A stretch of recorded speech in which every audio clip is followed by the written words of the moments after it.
Les débats sur la question du découplage sont souvent très animés, entre ceux qui pensent d'une part qu'il est absolument impossible de découpler la croissance économique de la croissance des impacts environnementaux, et ceux en face qui disent qu'au contraire, une croissance verte est possible.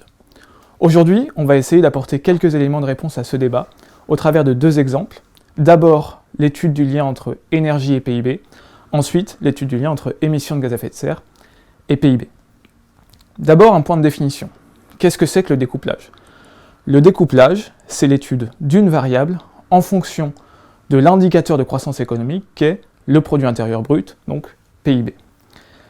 La variable étudiée, ça peut être une ressource biophysique, c'est-à-dire des métaux, de l'eau, de l'énergie, directement du pétrole, du charbon, etc. Ou alors des impacts. Ces impacts, ça peut être des polluants, et par exemple les émissions de gaz à effet de serre. Maintenant, le découplage, il peut être absolu, ça veut dire qu'on a augmentation du PIB et diminution de l'impact étudié.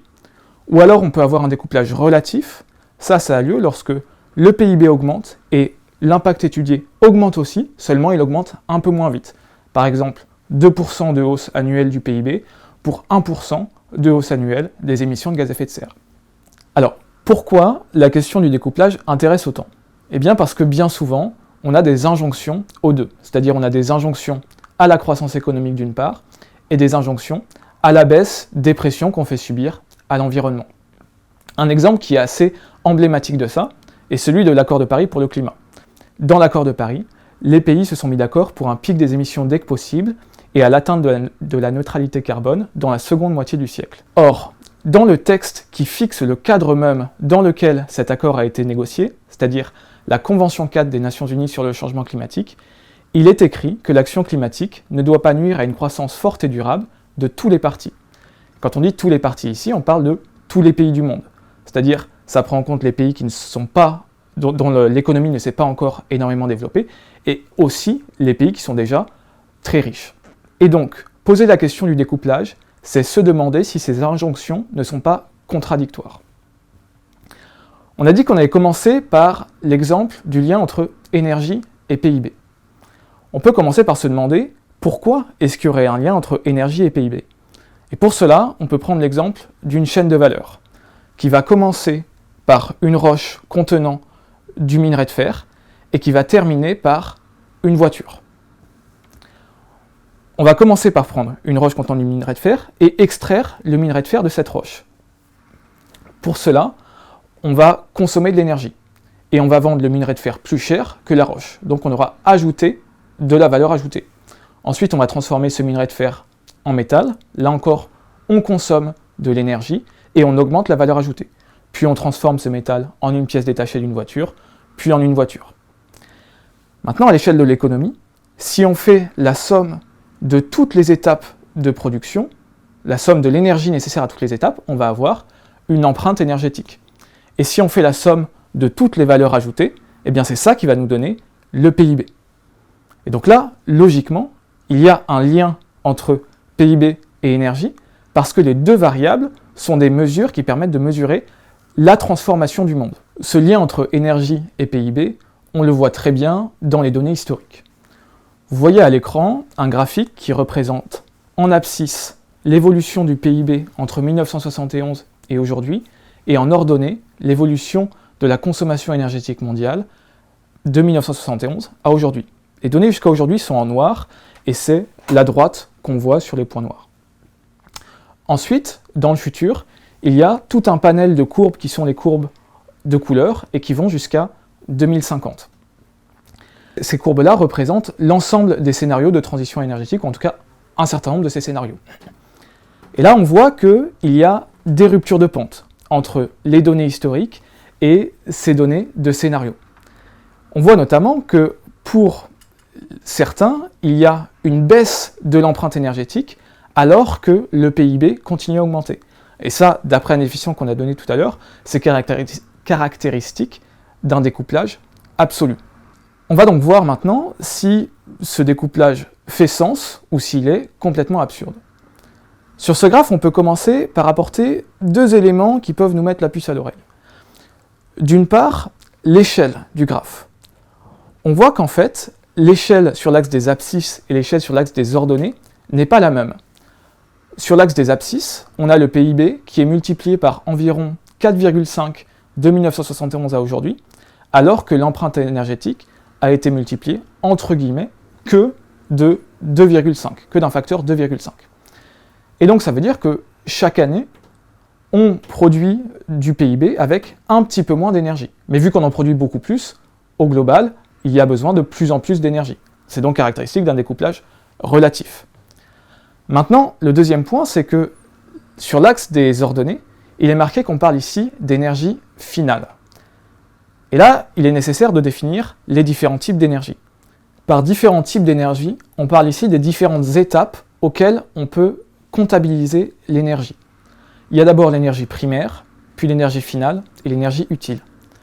L'énergie primaire, c'est l'énergie au moment où on l'extrait de notre environnement. Ça va être par exemple du charbon qui sort d'une mine de charbon, du pétrole qui sort d'une mine de pétrole, ou alors des rayons du soleil, de l'énergie du vent. Ensuite, il y a l'énergie finale.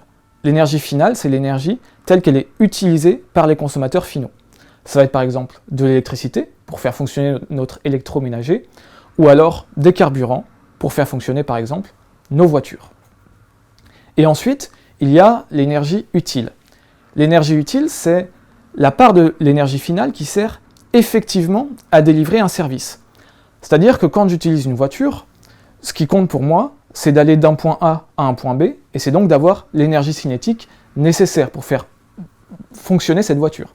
Et c'est pas tellement la quantité d'énergie que je mets dedans en prenant en compte les pertes du moteur. On va maintenant développer cet exemple de la voiture au travers 1 de la voiture thermique et 2 de la voiture électrique, d'un point de vue de l'énergie finale. Vous voyez à l'écran une illustration qui montre la chaîne de transformation de l'énergie pour une voiture thermique. On rentre dans ce graphique par 100% de carburant, donc essence ou gasoil. Ensuite, il y a 70% de cette énergie qui est dissipée par le moteur thermique, dû aux limites du rendement de Carnot du moteur. Ensuite, il y a 10 autres pourcents à peu près qui sont perdus dans la transmission. Et à la fin, il n'y a qu'une vingtaine de pourcents de l'énergie qui est rentrée dans la voiture qui va effectivement dans les roues pour permettre de déplacer la voiture d'un endroit A à un endroit B. Et maintenant, si au lieu d'avoir une voiture thermique, on prend une voiture électrique, on va rentrer 100 unités d'énergie finale, qui est maintenant non plus du carburant, mais de l'électricité. Donc on rentre ces 100 unités dans la voiture. Il y a 10% qui est perdu à la charge, une vingtaine de pourcents qui est perdu en transmission, et une vingtaine de pourcents qui est récupéré par le freinage lors de la circulation. Et ça veut dire qu'à la fin, il y a environ 90% de l'énergie qui a été rentrée dans la voiture qui sert effectivement à la faire fonctionner. Et donc, d'un point de vue de l'énergie finale, une voiture électrique est 4 fois plus efficace qu'une voiture thermique. Or, en faisant la transition énergétique, on va aller vers une part d'électricité dans le mix énergétique final de plus en plus forte.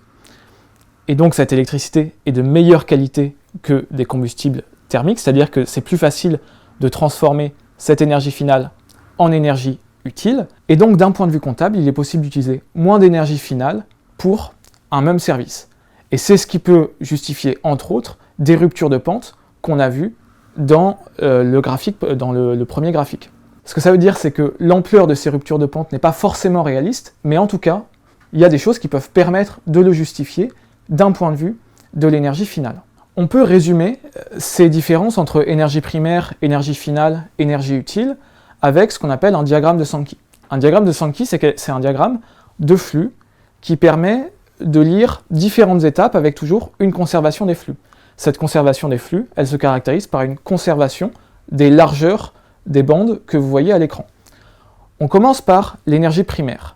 L'énergie primaire est transformée en énergie finale de deux façons. D'abord, on raffine cette énergie primaire pour en faire des carburants.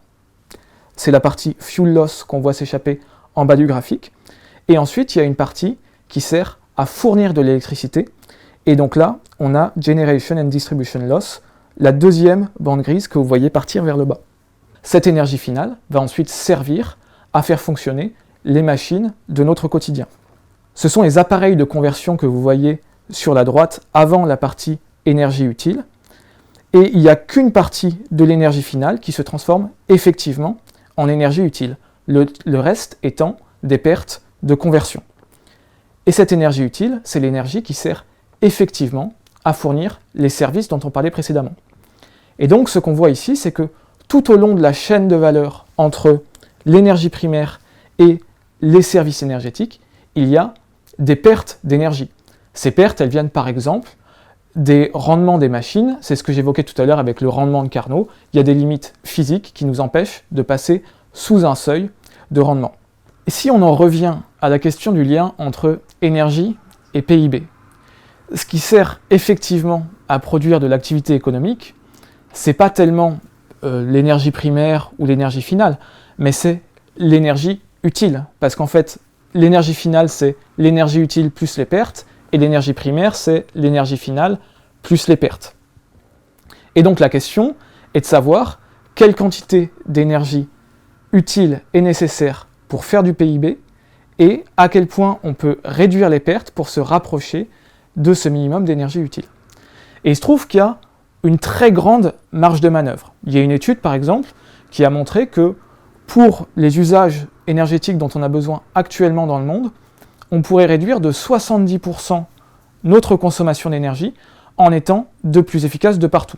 Alors cette étude est à prendre avec des pincettes, notamment parce que ça part du principe qu'on va faire des voitures beaucoup plus légères, c'est qu'un exemple parmi d'autres, et ces voitures beaucoup plus légères seraient, j'imagine, vendues moins cher, et donc ça ferait un peu moins de PIB. Il y a des chercheurs qui ont étudié le lien entre énergie utile et PIB, et ils montrent que pour les pays étudiés, ce lien est constant. Et donc, il y a un couplage parfait entre énergie utile et PIB. Et là où on peut avoir un découplage avec la définition des économistes, c'est en se rapprochant de cette énergie utile. On a de la marge de manœuvre, et donc, c'est possible. On pourrait avoir une augmentation légère du PIB et une diminution légère notamment de l'énergie finale, parce que on va vers de l'électricité et qu'on gagne aussi en efficacité. Ceci dit, ça c'est possible que pendant un temps. Une fois qu'on aura atteint ou qu'on se rapproche de la limite thermodynamique de partout, eh bien, si on veut faire plus de PIB, il faudra nécessairement utiliser plus d'énergie. Et on retrouvera à nouveau un couplage parfait. Et c'est là où il est important de faire un point sémantique sur cette question de découplage ou couplage. Depuis le début, on a utilisé la définition des économistes, qui est de dire on parle de découplage si on a augmentation du PIB et diminution de l'autre indicateur, ou changement de la relation dans le cas du découplage relatif. Mais en fait, si jamais on a 2% de progrès chaque année, par exemple, on pourrait avoir une augmentation légère du PIB, une diminution légère de l'énergie, mais d'un point de vue physique, il y a toujours un couplage, parce qu'on peut mettre en équation le lien entre énergie et PIB, et qu'on ne peut toujours pas faire de PIB sans énergie. Si je résume, il y a un couplage d'un point de vue physique, c'est-à-dire qu'il faut toujours de l'énergie utile pour faire du PIB, mais on peut être relativement peu efficace dans la chaîne de transformation de l'énergie, et donc avoir un pourcentage de progrès technologique au cours du temps qui fait qu'on se rapproche de l'énergie utile, et donc qu'on a un découplage d'un point de vue des économistes, c'est-à-dire potentiellement une baisse de l'énergie, mais c'est potentiellement mal utiliser les mots, parce que ça ne change pas le sens physique du lien entre énergie et PIB. Voilà pour la partie énergie. Maintenant, on va se poser la question de si on retrouve les mêmes dynamiques ou non sur le lien entre émissions de gaz à effet de serre et PIB. Alors, pourquoi on a commencé par l'énergie ? Eh bien parce que c'est la source principale d'émissions de gaz à effet de serre. Et donc on voit que si on peut découpler, d'un point de vue des économistes encore une fois, le lien entre énergie et PIB, et que les gaz à effet de serre sont proportionnels, on se dit, eh bien là aussi, on va pouvoir découpler. Mais pour les gaz à effet de serre, on peut aller encore plus loin, parce qu'on peut aussi décarboner la production d'énergie. Et donc ça veut dire que cette partie d'énergie utile, si jamais elle est produite avec de l'énergie décarbonée, eh bien là on peut avoir un vrai découplage, c'est-à-dire qu'il n'y a pas de raisons physiques pour lesquelles il faudrait forcément avoir des émissions de gaz à effet de serre pour produire de l'activité économique. On peut donc regarder si effectivement, dans les données historiques, on voit déjà ou pas une baisse des émissions de gaz à effet de serre alors que le PIB augmente. Vous voyez à l'écran s'afficher la courbe d'émissions de CO2 au cours du temps depuis 1792 jusqu'à aujourd'hui pour l'Union européenne. Et on voit que depuis une trentaine d'années, il y a une baisse assez importante des émissions de CO2, alors que le PIB a augmenté.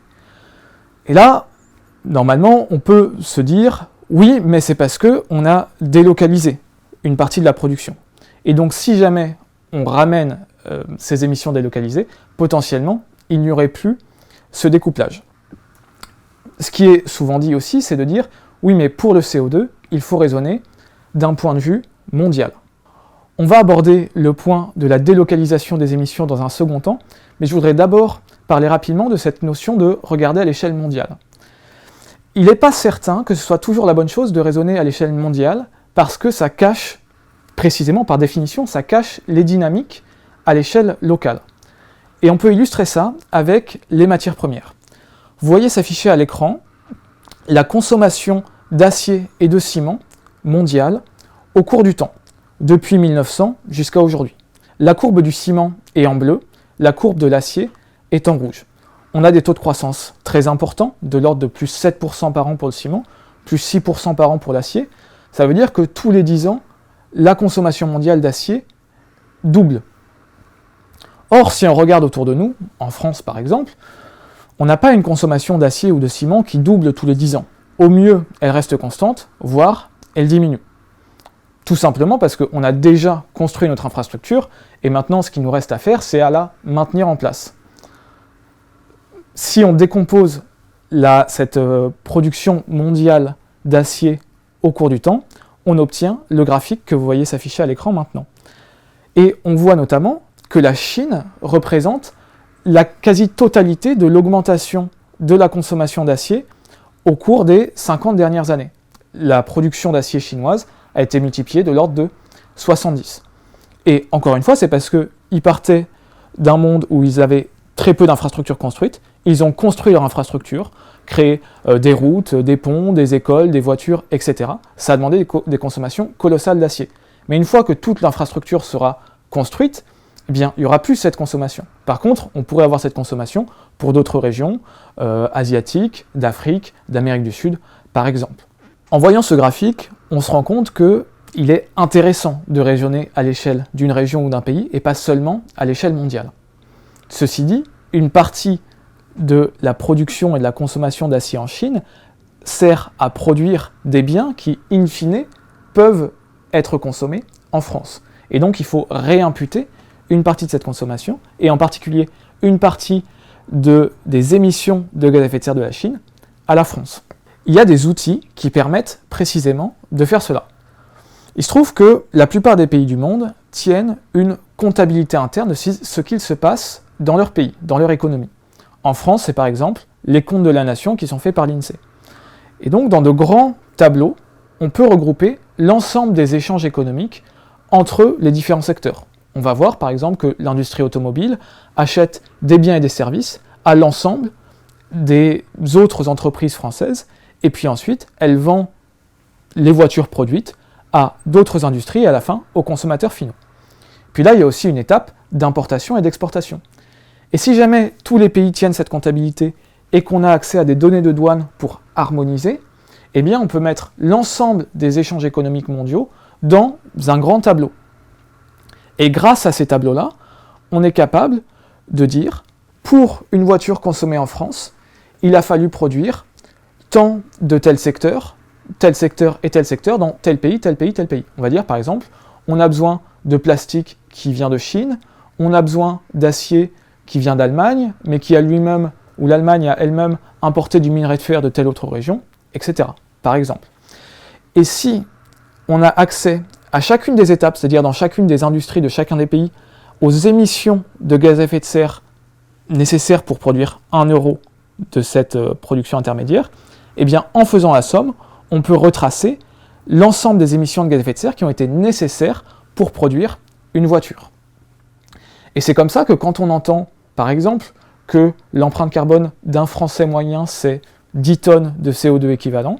C'est grâce à ces grands tableaux d'échange économique qu'on a pu le calculer.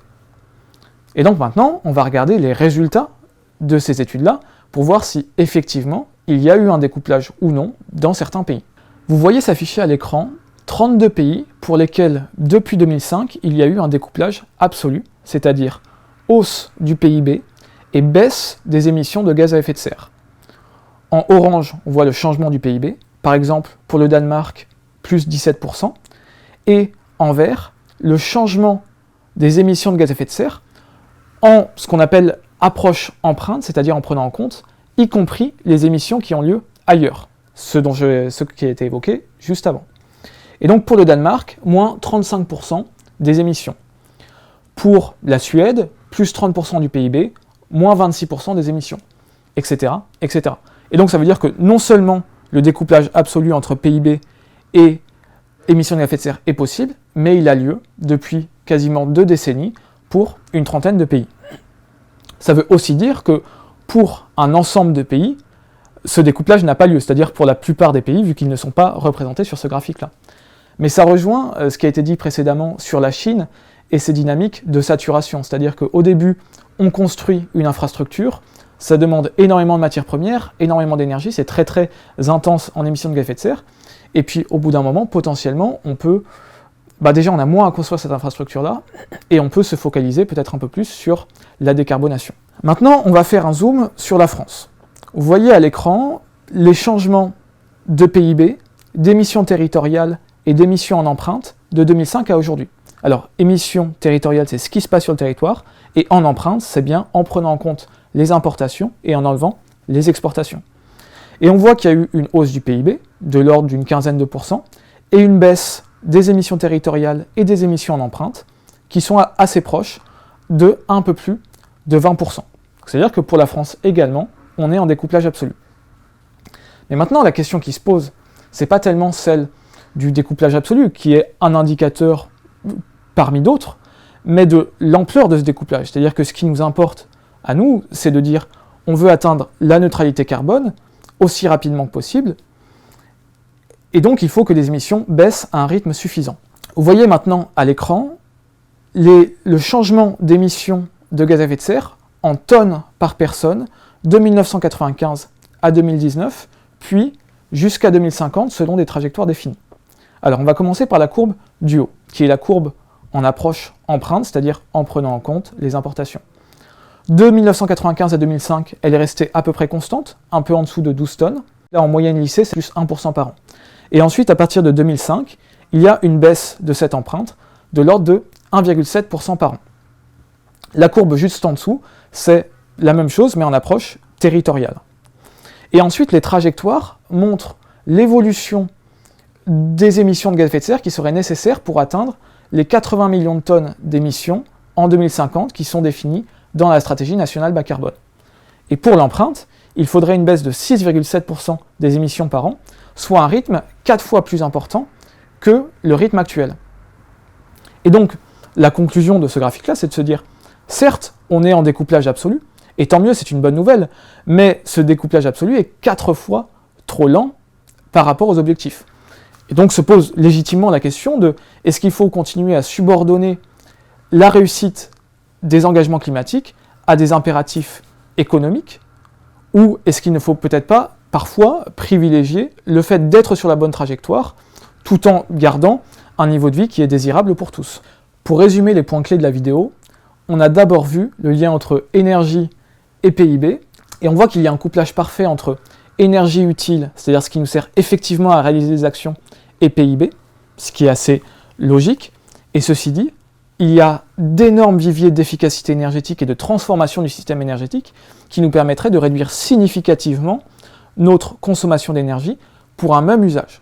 Et donc, d'après la définition des économistes, il est possible d'avoir un découplage, ceci dit, d'un point de vue d'un physicien, le couplage reste entier. Et surtout, ce découplage est possible que pendant un temps, et à la fin, une fois qu'on aurait atteint les limites thermodynamiques de partout, le couplage serait à nouveau parfait. Maintenant, sur le point de vue des émissions de gaz à effet de serre, il n'y a pas de raison physique qui dise que le découplage entre PIB et émissions de gaz à effet de serre est impossible, parce qu'on peut à nouveau bénéficier des changements d'efficacité énergétique, et en plus décarboner le mix énergétique restant. Ceci dit, pour le découplage, la question n'est pas tant celle de la possibilité physique, mais de la rapidité et de l'ampleur du dit découplage. Dans ce cas, il semble plus intéressant de privilégier l'indicateur émissions de CO2 pour voir si on est sur la bonne pente et qu'on réduit de 6 à 7% les émissions chaque année, plutôt que de se focaliser sur un indicateur qui ne veut finalement pas dire grand-chose. Le problème est que le mot découplage absolu ne dit rien de l'ampleur du dit découplage. Par exemple, on pourrait avoir une hausse de 1% par an du PIB et une baisse de 1% par an des émissions de gaz à effet de serre. Nous serions alors en découplage absolu, mais cela n'aurait quasiment aucune incidence sur le changement climatique.